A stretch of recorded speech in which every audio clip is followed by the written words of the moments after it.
नमस्कार साथियों, PCS Ganga online channel में आप सभी मित्रों का स्वागत है। साथियों, आज हम लोग पॉलिटी में बेयर एक्ट में मुख्यतः अनुच्छेद 152 से लेके 113 तक 213 तक 152 से लेके 152 का कोई महत्व नहीं है, 153 से लेके 153 अनुच्छेद से लेके आर्टिकल से लेके 230 तक का अध्ययन करेंगे। ठीक, इसमें से अनेक अनुच्छेद कई बार परीक्षाओं में पूछे गए सीधा सीधा। साथ ही साथ कुछ टेक्निकल शब्दावली हैं जिस पे हम लोग चर्चा करेंगे। जैसे ही हमारा अनुच्छेद बेस मतलब आर्टिकल का संबंधित वीडियो समाप्त होगा, इसके पश्चात हम लोग पूरा संविधान पढ़ेंगे बाई चैप्टर वाइज। ठीक, अभी शुरू में मैंने 4-5 वीडियो आपको दिए हैं अनुच्छेद के, अभी 2 से और 3 वीडियो और देंगे ताकि हमारा एक अनुच्छेद से लेके 395 पूरा अनुच्छेद क्लियर हो जाए। क्योंकि हर परीक्षा में अनुच्छेद से 1-2 क्वेश्चन, 4 क्वेश्चन, 3 क्वेश्चन आते ही आते हैं। ठीक, चाहे वो आईएएस का पेपर हो, चाहे आपका वनडे एग्जाम कोई हो। ठीक, तो अनुच्छेद याद करना बहुत अच्छा होता है बेयर एक्ट से। बेयर एक्ट जो आती है हिंदी मीडियम या इंग्लिश मीडियम की आप ले लेंगे, तो इसमें संविधान का हूबहू आर्टिकल लिखा होता है, उसमें कोई छेड़छाड़ नहीं होती है। उसको ज़रूर पढ़ा करिए जब भी आपको। देखिए, संविधान पढ़ने का सबसे अच्छा तरीका 2 ही है।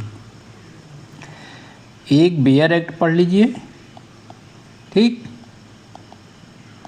और एक कोई बेसिक बुक, कोई भी बेसिक बुक जो आपको सही लगे। सस्ती लेनी है तो सस्ती ले लीजिए, महंगी लेनी है तो महंगी ले लीजिए। ठीक, वैसे मार्केट में व्याख्यात्मक रूप से देखेंगे तो लक्ष्मीकांत की अच्छी है। ठीक, बाकी और किताबें बहुत हैं, तमाम कोचिंगों के नोट्स हैं व्याख्यात्मक, तो अलग चीज़ हो जाता है। बाकी बेयर एक्ट जरूर पढ़िए। तो चलिए आगे हम लोग पढ़ते हैं भाग 6। भाग 6 में राज्य है। ये राज्य अनुच्छेद 12 अनुच्छेद 36 वाला राज्य नहीं है, याद रखिएगा। मैंने आपको बताया था कि संविधान में राज्य और जो हमारा स्टेट है, जैसे उत्तर प्रदेश, बिहार, एमपी, यूपी हो गया, एमपी हो गया, ये अलग है, लेकिन ये राज्य हैं। भाग 6 में इन राज्यों की चर्चा की गई है। ठीक, और जो मैं आर्टिकल 12 में या अनुच्छेद 36 में राज्य की परिभाषा दी गई, मैंने बताया था कि उनकी क्या परिभाषा होती है। वह राज्य एक अलग चीज़ है। पूरे संविधान के लिए राज्य मतलब जो शब्द प्रयोग होता है, संघ की सरकार और संघ की संसद, सरकार प्लस संसद। ठीक, राज्य की सरकार, अब ये राज्य अलग हो जाता है, राज्य का सरकार प्लस राज्य की विधानमंडल। ठीक, स्थानीय प्राधिकारी, इसमें आपका पंचायती राज आता होता है, और अन्य प्राधिकारी, ये 4 बातें मिलकर राज्य का निर्माण करती हैं हमारे संविधान में जो परिभाषा दी गई। ठीक, बाकी एक राज्य पॉलिटिकल साइंस के उदाहरण में है, उसको आप छोड़िए। अनुच्छेद 153 में कहा गया है कि प्रत्येक राज्य का एक राज्यपाल होगा। ठीक, परंतु इस अनुच्छेद की कोई बात एक ही व्यक्ति को 2 या 2 से अधिक राज्यों के राज्यपाल नियुक्त करने के लिए निवारित नहीं करेगी, मतलब अयोग्य घोषित नहीं करेगी। अर्थात एक व्यक्ति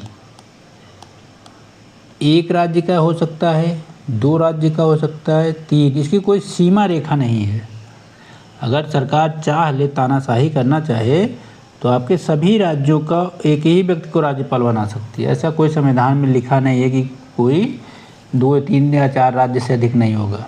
ठीक, तो याद रखिएगा, एक से अधिक हो सकता है, 153 में कहा गया है। ठीक, तो 54 में कहा गया है राज्य की कार्यपालिका शक्ति किसमें निहित होगी? राज्यपाल में। जैसे केंद्र में केंद्र की कार्यपालिका शक्ति राष्ट्रपति में निहित होती है, उसी तरह राज्य की कार्यपालिका शक्ति राज्यपाल में निहित होती है, और वह इसका प्रयोग, अपनी शक्तियों का प्रयोग स्वयं अपने अधीनस्थ अधिकारियों द्वारा करता है, जैसे केंद्र में राष्ट्रपति करता है।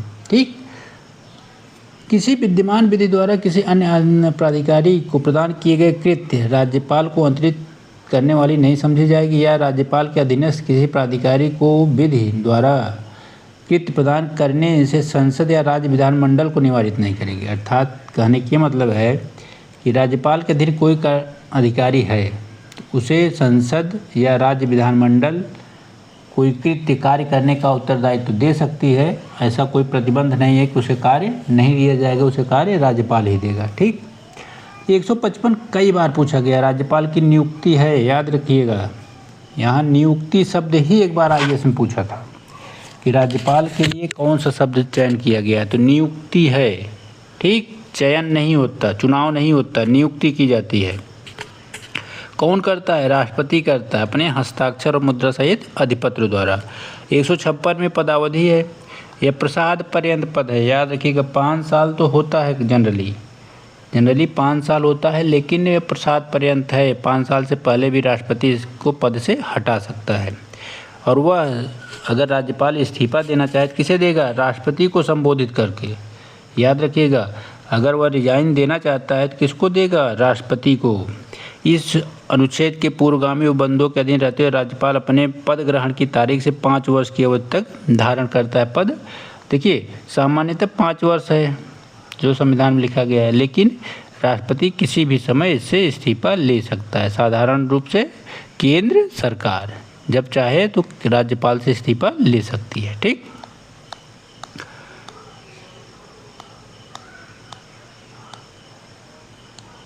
परंतु राज्यपाल अपने पद की अवधि समाप्त हो जाने पर तब तक पद पे बना रहेगा जब तक उसका उत्तराधिकारी ग्रहण पद नहीं कर लेगा। अर्थात मान लीजिए 5 साल का चुनाव हो गया, 5 साल कोई व्यक्ति राज्यपाल रहा और अभी उसका उत्तराधिकारी नियुक्त नहीं किया गया है, तो 1 दिन 2 दिन महीने 2 महीने की जो समय अवधि है नए राज्यपाल की नियुक्ति तक, वह पुराना राज्यपाल ही पद पर कार्य करता रहेगा। 157 में राज्यपाल के लिए अर्हताएँ हैं। कोई व्यक्ति राज्य का राज्यपाल हो सकता है वह भारत का नागरिक हो और 35 वर्ष की आयु पूरी किया हो। ये राष्ट्रपति के लिए भी 35 वर्ष है, उपराष्ट्रपति के लिए भी 35 वर्ष है और राज्यपाल के लिए भी 35 वर्ष है। ठीक। 158 कहा गया राज्यपाल पद के लिए शर्तें।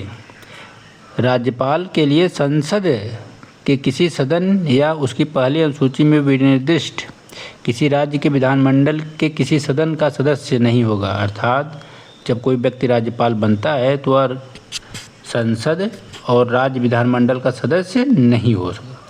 यदि इस दौरान वह संसद या राज्य विधानमंडल का सदस्य है तो जैसे ही वह राज्यपाल नियुक्त किया जाएगा उसका पुराना पद समाप्त हो जाएगा। कहने का मतलब यदि संसद के किसी सदन का या ऐसे किसी राज्य का विधानमंडल के किसी सदन का सदस्य राज्यपाल नियुक्त हो जाता है तो यह समझा जाएगा कि उसने उस सदन में अपना स्थान राज्यपाल के रूप में पद ग्रहण की तारीख से रिक्त कर दिया है। ठीक। कोई लाभ का पद धारण नहीं करेगा। बिना किराया दिए शासकीय निवासों का उपयोग करने का हकदार होगा। ऐसी उपलब्ध, याद रखिएगा 2 व्यक्तियों के लिए वेतन शब्द नहीं है, 2 या 3 शब्द। ठीक। राष्ट्रपति, राज्यपाल और उपराष्ट्रपति के लिए वेतन शब्द का उल्लेख नहीं किया गया। क्या कहा गया? उपलब्धियों, भत्तों, विशेषाधिकारों का अधिकार मिलता है। ठीक। तथा वेतन के रूप में इन्हें क्या मिलती है? उपलब्धियां, भत्ते और विशेषाधिकार जो संसद निर्धारित करती है। तीनों के लिए संसद ही निर्धारित करती, राज्य नहीं करता कि राज्यपाल को कितना वेतन मिलेगा। जहाँ तक एक व्यक्ति 2 या 2 से अधिक राज्यों का राज्यपाल अगर नियुक्त हो जाता है, मान लीजिए एक व्यक्ति है और वो 3 राज्यों का राज्यपाल है, तो क्या उसे 3 राज्यों का वेतन मिलेगा? नहीं। ये इसके लिए क्या होगा किया जाता है, तो वहाँ उस राज्य का संदेह, उपलब्धियां, भत्ते उन राज्यों के बीच अनुपात में बांट दी जाएंगी। तीनों राज्यों के कुछ कुछ अनुपात में डिवाइड कर दी जाएंगी। मान लीजिए 90,000 है तो 30 भी कर सकते हैं, या अगर छोटे बड़े राज्य हैं तो कोई 40 कोई 20 कर देगा। मान लीजिए कोई उत्तर प्रदेश का भी है, कोई मणिपुर का है, एक ही व्यक्ति दोनों जगह कार्य देख रहा है, तो मणिपुर छोटा राज्य है, अब जरूरी नहीं कि मणिपुर 45,000 कर दे और दे, तो अलग अलग हो सकता है। ठीक। और यह राष्ट्रपति के आदेश द्वारा निर्धारित होता है। राज्यपाल की उपलब्धियां, भत्ते उसके सेवा के दौरान कम नहीं किए जा सकते। ठीक। राज्यपाल शपथ कौन दिलाता है? तो उच्च न्यायालय का मुख्य न्यायाधीश। कौन? राज्यपाल को शपथ पद ग्रहण करेगा उच्च न्यायालय का मुख्य न्यायाधीश या उसकी अनुपस्थिति में जो ज्येष्ठ या श्रेष्ठ, मतलब इसके पश्चात का न्यायाधीश होगा, वह शपथ दिलाएगा। ठीक। तो 159 में कहा गया है, याद रखिएगा, मैं राज्यपाल और राष्ट्रपति जब पढ़ाया था तब भी बताया था कि पूरे संविधान में 3 पद ऐसे हैं, राष्ट्रपति, उपराष्ट्रपति और राज्यपाल। इनके लिए शपथ का अलग से प्रावधान है अनुच्छेद। बाकी सभी सारे पद तीसरी अनुसूची में वर्णित प्रावधानों के तहत शपथ लेते हैं। पूरे संविधान में जितने प्रशासनिक पद हैं, बड़े से मंत्री, प्रधानमंत्री, कुछ भी हो, सुप्रीम कोर्ट का जज, हाई कोर्ट का जज, ये सभी के सभी शपथ लेते हैं तीसरी अनुसूची में वर्णित प्रावधानों में। लेकिन 3 पद ऐसे हैं, याद रखिएगा, राष्ट्रपति, उपराष्ट्रपति और राज्यपाल। इनके तीनों अनुच्छेद याद रख लीजिए। इनके लिए अलग से अनुच्छेद में शपथ का उल्लेख किया गया है। ठीक, तो याद रखिएगा 159। 60 में क्या कहा गया है? कुछ आकस्मिकताओं में राज्यपाल के कृत्यों का निर्वहन, अर्थात राष्ट्रपति ऐसी किसी आकस्मिकता में इस अध्याय में उपबंधित नहीं है, राज्य के राज्यपाल के कृत्यों के निर्वहन के लिए ऐसा उपबंध करेगा जो वह ठीक समझा। अर्थात पूरा विवेक किस पे दे दिया गया? राज्यपाल, राष्ट्रपति पे। ठीक, 161 बहुत अनुच्छेद पूछा गया है, याद रखिएगा। जिस तरह राष्ट्रपति को कुछ अपराधों में क्षमा दान करने की शक्ति है, उसी तरह राज्यपाल को भी है। कुछ मामलों में दंडादेश के निलंबन, परिहार और लघुकरण की राज्यपाल की शक्ति प्राप्त है। ठीक, लेकिन किन अधिकारों तक? देखिए, राष्ट्रपति को तो अब्सोल्यूट है, अनेक अधिकारों में मिला हुआ, लेकिन यहाँ पे सिर्फ राज्य की कार्यपालिका शक्ति का विस्तार जहाँ तक है, अर्थात राज्य सूची के जो विषय हैं 7वीं अनुसूची में, उसके तहत जो अधिकार राज्यों को मिला है, उसी विषयों पे ही वह कोई व्यक्ति अपराध करता है तो राज्यपाल उसे क्षमा कर सकता है। ठीक, वह क्या करेगा? दंडादेश के निलंबन, परिहार या लघुकरण की शक्ति होगी। 162 राज्य की कार्यपालिका शक्ति का विस्तार। इस संविधान के उपबंधों के अधीन रहते हुए किसी राज्य की कार्यपालिका शक्ति का विस्तार उन विषयों पर होगा जिसके संबंध में राज्य विधानमंडल को विधि बनाने की शक्ति, अर्थात 7वीं अनुसूची के तहत जो विषय दिए गए हैं राज्यों को कानून बनाने के लिए, उसी के तहत 162 अनुच्छेद के तहत कानून बनाने की प्रक्रिया का उल्लेख किया गया है। ठीक, राज्य के विधानमंडल और संसद को विधि बनाने की शक्ति है। उनमें राज्य की कार्यपालिका शक्ति इस संविधान द्वारा संसद द्वारा बनाएगी किसी विधि द्वारा संसद या उसके अधिकारियों को अव्यक्त रूप से प्रदत्त कार्यपालिका शक्ति के अधीन और उसे परिसीमित होगी। ठीक, अब 163 में कहा गया है क्या?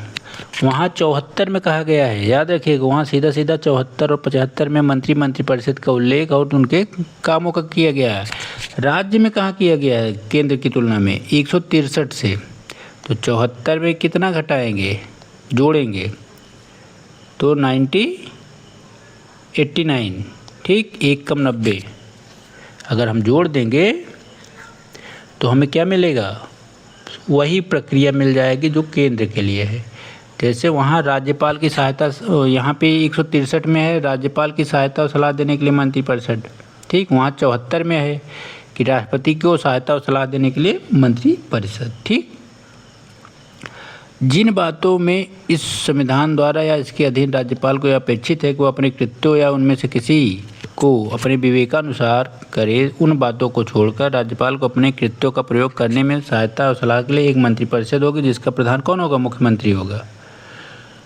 ठीक, यदि कोई प्रश्न उठता है कि कोई विषय ऐसा है या नहीं है, उसके संबंध में संविधान द्वारा इसके अधीन राज्यपाल से अपेक्षित है कि वह अपने विवेकानुसार कार्य करे, अर्थात राज्यपाल को विवेकानुसार कार्य करने की शक्ति प्राप्त है। ठीक,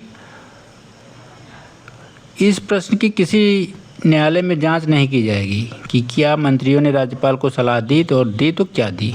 किसी न्यायालय मतलब हाई कोर्ट, सुप्रीम कोर्ट, कहीं भी यह सुनवाई नहीं हो सकती, इस पे अधिकार नहीं दिया गया है।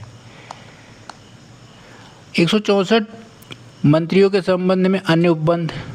तो मुख्यमंत्री की नियुक्ति राज्यपाल करता है, याद रखिएगा, और अन्य मंत्रियों की नियुक्ति राज्यपाल मुख्यमंत्री की सलाह पे करता है।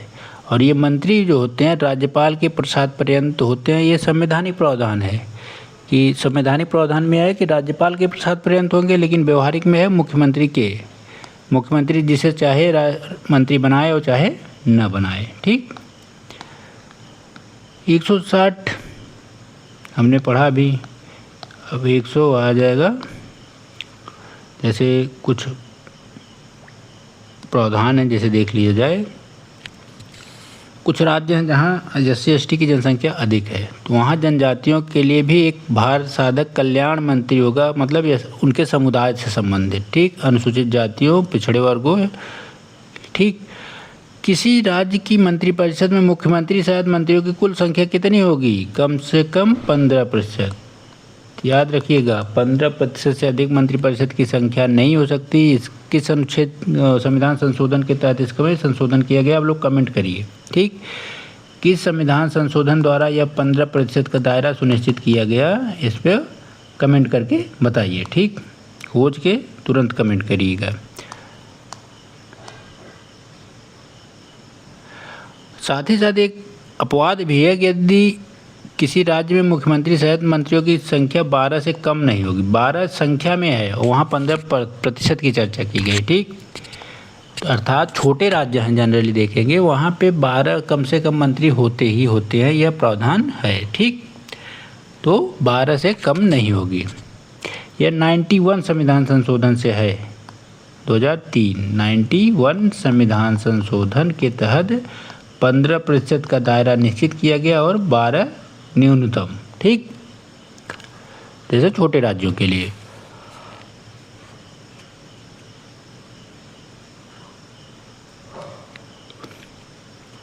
और साथ ही साथ जैसे केंद्र में कोई व्यक्ति मंत्री बनता है तो 6 माह तक किसी सदन का सदस्य नहीं है तो मंत्री बन सकता है, वैसे राज्यों में है कोई व्यक्ति 6 माह के भीतर मंत्री पद बन सकता है 6 माह तक। उसके उपरांत उसे किसी सदन का अगर सदस्य बन जाता तो ठीक है, नहीं बनता तो उसका मंत्री पद समाप्त हो जाएगा।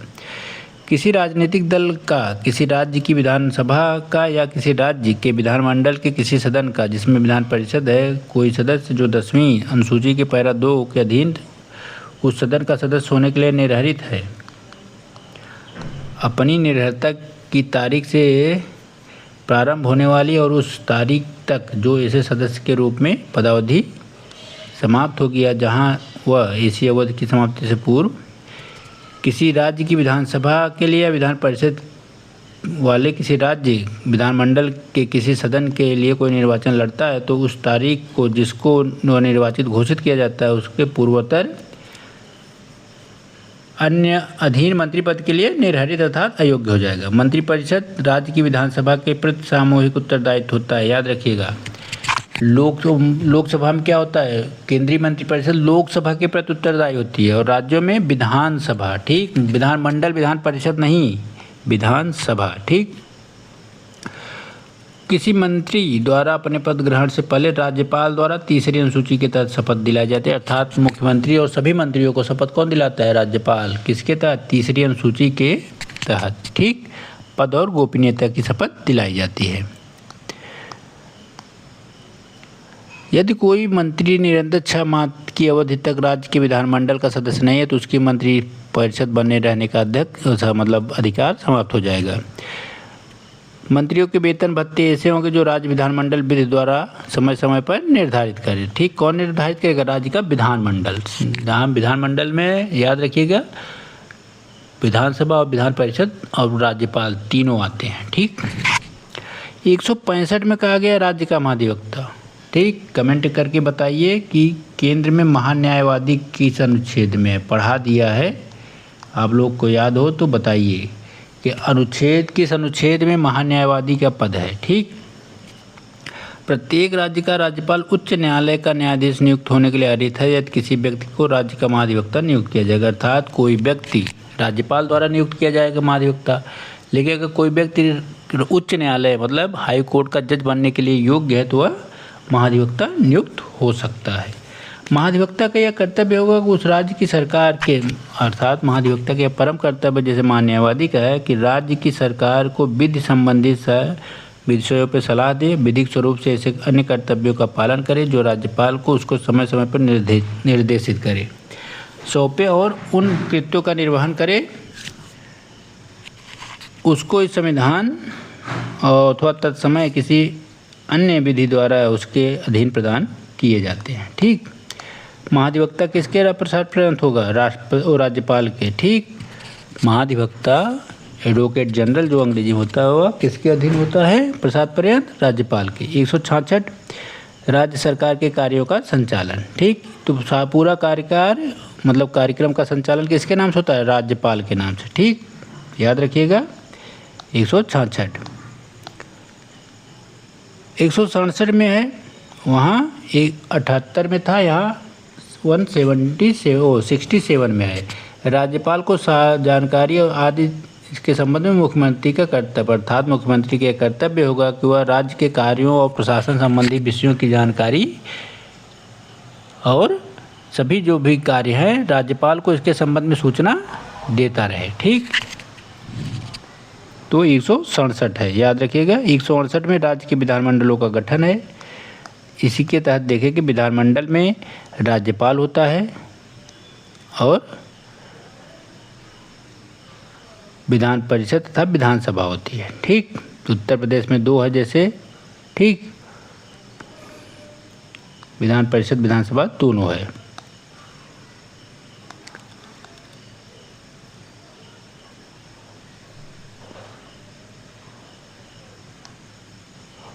वन 169 में कहा गया है 169 में राज्य के विधान परिषदों का उत्साधन और सृजन।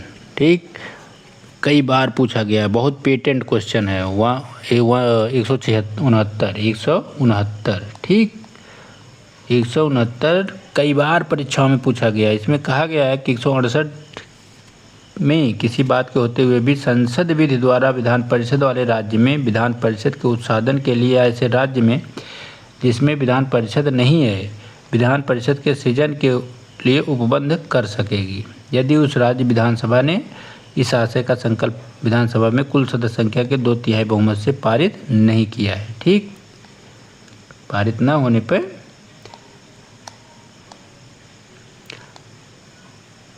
170 विधानसभाओं की संरचना।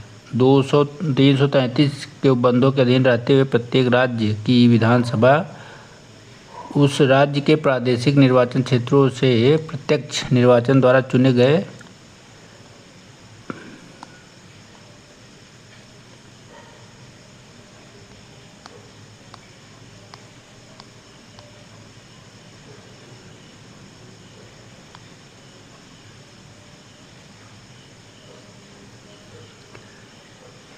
इसी तरह से देखेंगे तो यहाँ से कोई मतलब नहीं। 2026 तक की जनगणना अभी मान लीजिए आंकड़े आएंगे जल्दी। 171 ठीक, विधान परिषद की संरचना, जिसमें 1/3 अर्थात कहने के मतलब है कि जितनी संख्या होगी विधानसभा की, अगर मान लीजिए 300 है किसी राज्य के विधानसभा की सीट, तो वहाँ 100 सीट किसके लिए होगी? 1/3 विधान परिषद के सदस्यों के लिए। ठीक, तो इस चीज़ को याद रखिएगा।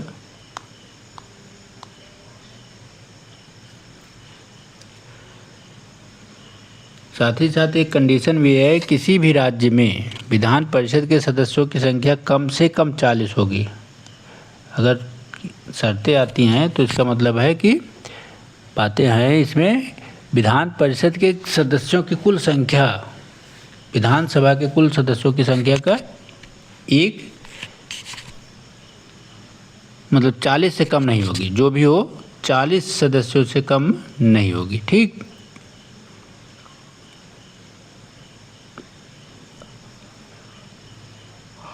इनका चयन कैसे होता है विधान परिषद के सदस्यों का?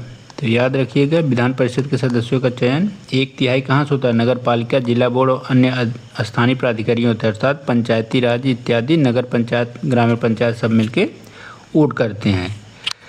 दूसरा है 1/12 भाग।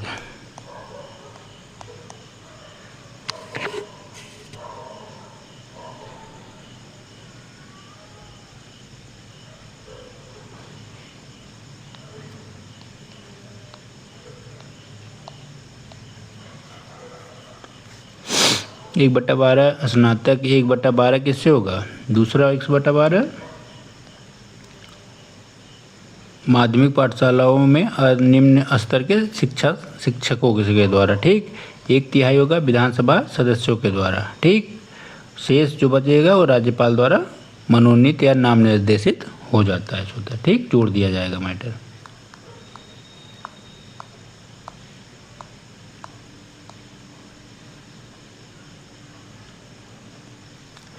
राज्य के विधानमंडलों की अवधि, ठीक,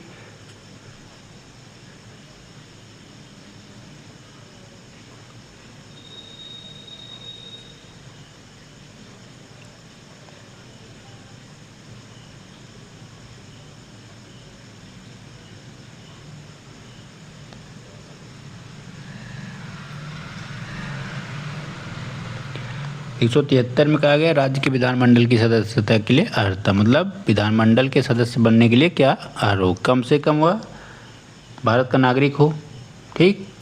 तीसरी अनुसूची में जो प्रावधान दर्ज किए हैं उसको पूरा करता हो, उसी के तहत शपथ लेगा, प्रतिज्ञान करेगा, ठीक। 25 वर्ष विधानसभा के लिए और विधान परिषद के लिए 30 वर्ष, 30 वर्ष विधान परिषद और 25 वर्ष विधानसभा के लिए आयु का सीमा निर्धारित की गई है। अर्थात कोई व्यक्ति अगर विधानसभा का चुनाव लड़ना चाहता है तो उसे कम से कम 25 वर्ष होना चाहिए, और अगर वह राज्य विधान परिषद का चुनाव लड़ना चाहता है तो कम से कम कितना हो, 30%, ठीक। साथ ही साथ कुछ ऐसे प्रावधान बनाए जा सकते हैं जो समय समय पे उसको भी लागू किया जाता है।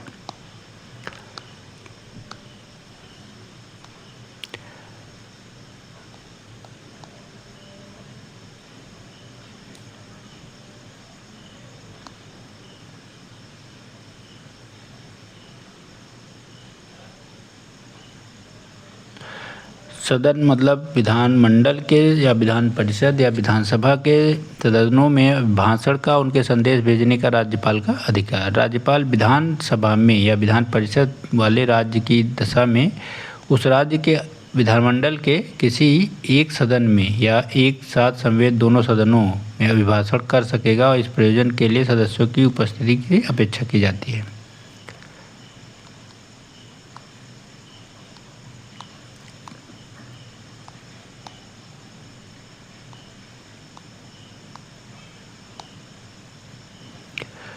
वन 176 में राज्यपाल का विशेष अभिभाषण, 177 में सदनों के बारे में मंत्री और महाधिवक्ता के अधिकार, ठीक, ये सब बहुत कम पूछे जाते हैं।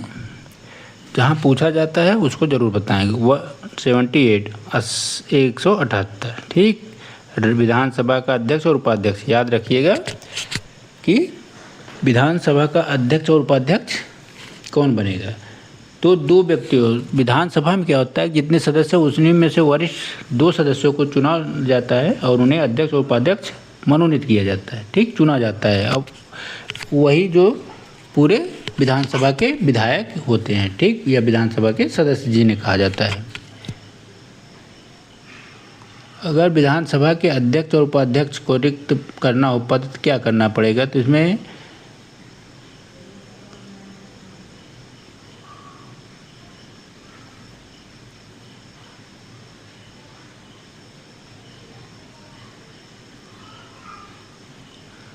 इस तरह से कुछ प्रावधान हैं।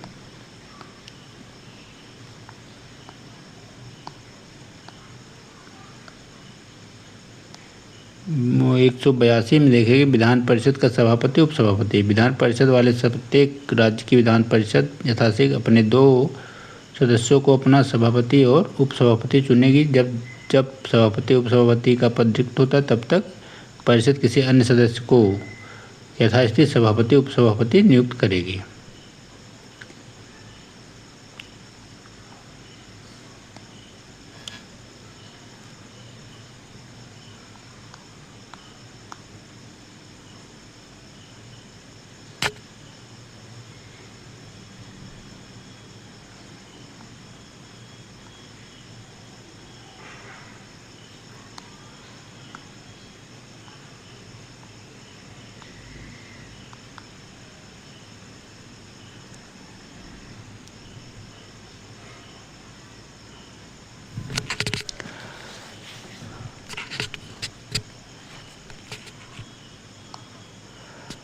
विधान परिषद की किसी बैठक में अगर सभापति नहीं है तो उपसभापति उसकी अध्यक्षता करता है, ठीक। तो ऐसा व्यक्ति विधान परिषद की प्रक्रिया के नियमों द्वारा उद्धारित किया जाता है, अर्थात वह कार्य ग्रहण करता है जब तक वो उसका पूर्व राज्यपाल नहीं आ जाता।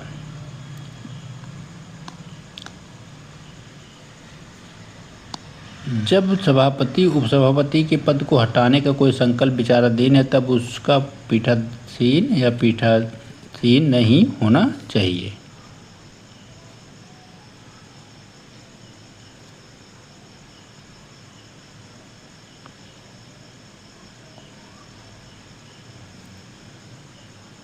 अध्यक्ष और उपाध्यक्ष, सभापति उपसभापति के वेतन भत्ते,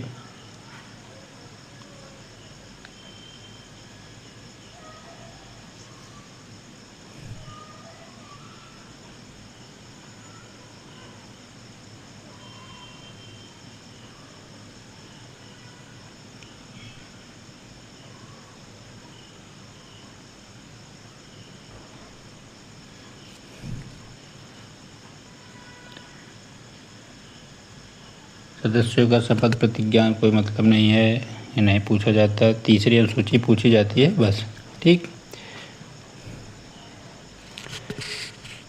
ये सारे अनुच्छेद बहुत कम है, आगे देखते हैं 2-3 अनुच्छेद और रह गए हैं जो बहुत इंपॉर्टेंट है आपकी परीक्षा के लिए, ठीक। धन विधेयक 198 में कहा गया धन विधेयक के लिए विशेष प्रक्रिया याद रखिएगा। धन विधेयक विधान परिषद में पुनर्स्थापित नहीं होगा। कहाँ होगा? विधानसभा में। धन विधेयक हमेशा कहाँ होगा? विधानसभा में, विधानमंडल या विधान परिषद में नहीं। इस लाइन को याद रखिएगा। 198 में कहा गया, कई बार पूछा गया है, अनुच्छेद न पूछ के व्यवहारिक पूछ लेते हैं, ठीक। धन विधेयक विधान परिषद वाले राज्य की विधानसभा द्वारा पारित किया जाता है, विधानसभा द्वारा, तब उसके बाद विधान परिषद को सिफारिश के लिए पारित किया जाता है। विधान परिषद विधेयक की प्राप्ति की तारीख से 14 दिन की अवधि में भीतर विधेयक को अपनी सीमाओं, सिफारिशों सहित विधानसभा को लौटा देगी। ऐसा न होने पर विधानसभा विधान परिषद की सभी अयाकिनी सिफारिशों को स्वीकार अस्वीकार कर सकती है, ठीक।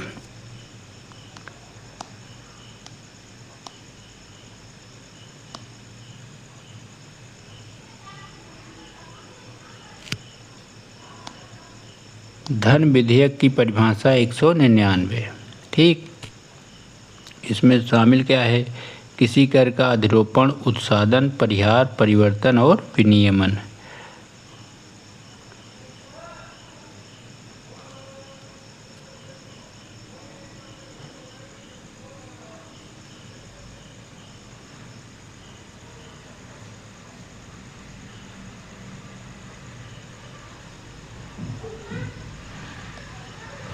और ये दिया जाता है वेतन राज्य की संचित निधि से, ठीक। आकस्मिकता निधि भी होती है राज्यों की, राज्य की संचित निधि से ही धन निकाला जाता है, तो ये धन विधेयक के दायरे में आएगा, ठीक। किसी कर के अधिरोपण, उत्साधन, परिहार और परिवर्तन से संबंधित धन विधेयक में आएगा। राज्य द्वारा धन उधार देने या प्रत्याभूति देने से संबंधित प्रावधान, संचित निधि, आकस्मिक निधि, कोई व्यय जो राज्य संचित निधि से भारित हो या संचित निधि से लोक लेखे के मुद्दे पर धन का आवंटन, ये सभी के सभी क्या है? आपके धन विधेयक से संबंधित, ठीक। विधेयक की अनुमति बहुत बार पूछा गया है। केंद्र में ऐसे है जो राज्य में है। जब कोई विधेयक राज्य की विधानसभा द्वारा या विधान परिषद द्वारा विधानमंडल के दोनों सदनों द्वारा पारित कर दिया जाता है तो राज्यपाल के पास जाता है और राज्यपाल इस पर सामान्यतः अनुमति दे देता है या अनुमति रोक लेता है या विधेयक राष्ट्रपति के विचार के लिए सुरक्षित रख लेता है। 3 बातें, पहला अनुमति देगा, दूसरा अनुमति नहीं देगा, तीसरा राष्ट्रपति के लिए आरक्षित कर लेगा। परंतु राज्यपाल अनुमति के लिए अपने समक्ष विधेयक प्रस्तुत किए जाने के पश्चात यथाशीघ्र उसे विधेयक को, यदि धन विधेयक नहीं है तो सदन एवं सदनों कोई संदेश के साथ लौटा सकेगा कि सदन या दोनों सदन विधेयक पर या किन्हीं विनिर्दिष्ट उपबंधों पर पुनर्विचार करें।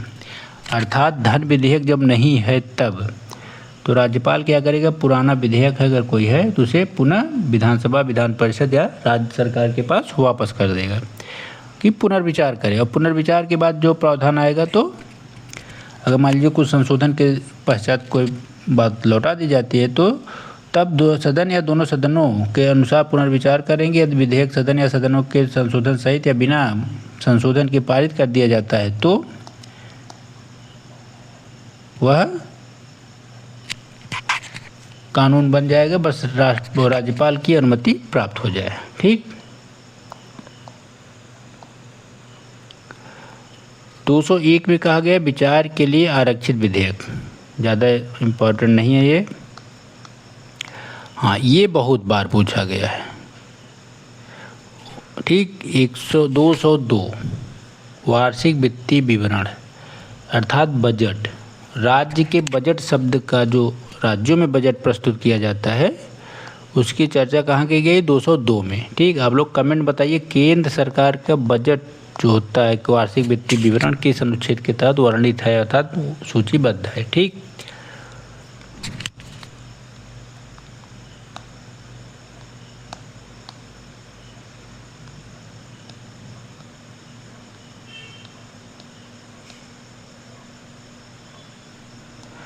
विनियोग विधेयक से तात्पर्य यह है कि विधानसभा द्वारा अनुच्छेद 203 के अधीन अनुदान किए जाने के पश्चात यथाशीघ्र जल राज्य की संचित निधि से कोई अनुदान प्राप्त कर लेगा। ठीक। या कोई अन्य लेन देन किया जा सकता है।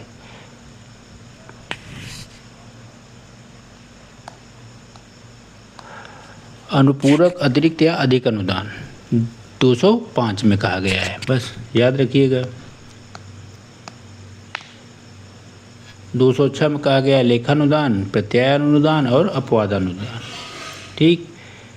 इसकी टेक्निकल जो शब्दावली है इस अपवादानुदान जो भी मैंने बताया, इसकी जब विस्तृत भूगोल पढ़ें वो संविधान पढ़ेंगे चैप्टर वाइज तो उसमें स्पष्ट रूप से डिक्लेयर करें, क्योंकि कभी कभी मुख्य परीक्षा के लिए बहुत ज़रूरी हो जाता है। ठीक। 207 वित्त विधेयक के बारे में विशेष उपबंध। ठीक। की प्रक्रिया हो गई। इसमें कहा गया राज्य के विधानमंडल में वित्तीय कार्य संबंधित प्रक्रिया का विधि द्वारा विनियमन। ठीक। 210 विधानमंडल में प्रयोग की जाने वाली भाषा हिंदी होगी।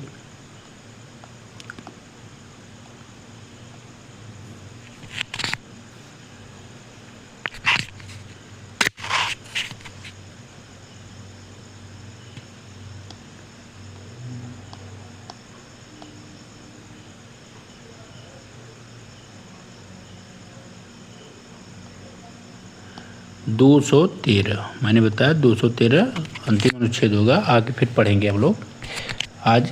ठीक। तो 213 में क्या कहा गया? अध्यादेश जारी करने की शक्ति। केंद्र में 1, 2, 3 अनुच्छेद 123 के तहत अध्यादेश है। ठीक। राज्य में कितना है? 213।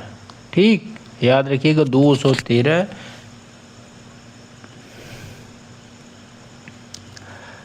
राज्यपाल की अध्यादेश जारी करने की शक्ति है।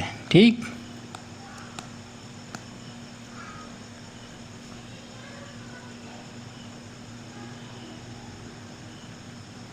तो इस तरह से हम लोगों ने इस कुछ महत्वपूर्ण अनुच्छेदों को देखा। अगले वीडियो में फिर 214 से आएंगे राज्य में उच्च न्यायालयों से की स्थापना और उसके विविध प्रावधान अधिकार। ठीक। तब तक के लिए नमस्कार। प्लीज़ चैनल को ज़रूर सब्सक्राइब कर लीजिए और लोगों तक शेयर करें। ठीक है। नमस्कार।